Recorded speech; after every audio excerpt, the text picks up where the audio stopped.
Let's talk about Ephesians chapter 1, verse 1. I have the NKJV here again. Paul, an apostle of Jesus Christ, by the will of God, to the saints who are at Ephesus, who are faithful in Jesus Christ. Now, there's a lot to unpack in this one single verse.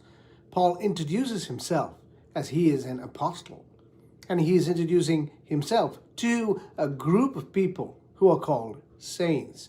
And not only that, he emphasizes their nature, saying they are faithful in Jesus Christ. When we talk about apostleship, in the Old Testament, there's no means of understanding who apostles were because there was no Jesus Christ. But in the New Testament, Jesus handpicked some of his own people. He called them his apostles. But Paul was not part of the ministry of Christ when Christ was walking on earth. But he met Christ face to face. And that's when Christ said, Paul, Saul, in fact, it was his name back then before his conversion. He said, Saul, why are you persecuting me?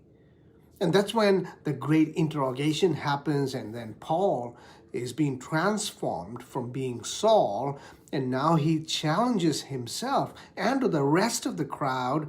That's why in every letter that he writes, he is particular in which he was trying to introduce himself.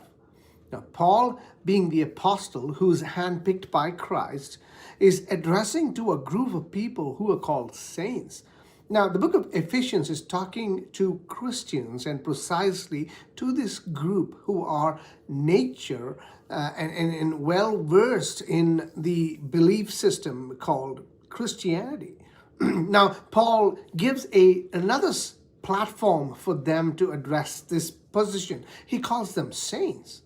Now, you may have heard or come across this term called saint as if somebody has to do certain things in order to achieve this status called saints. But Paul says, anybody who is a faithful servant of Jesus Christ, they are called saints.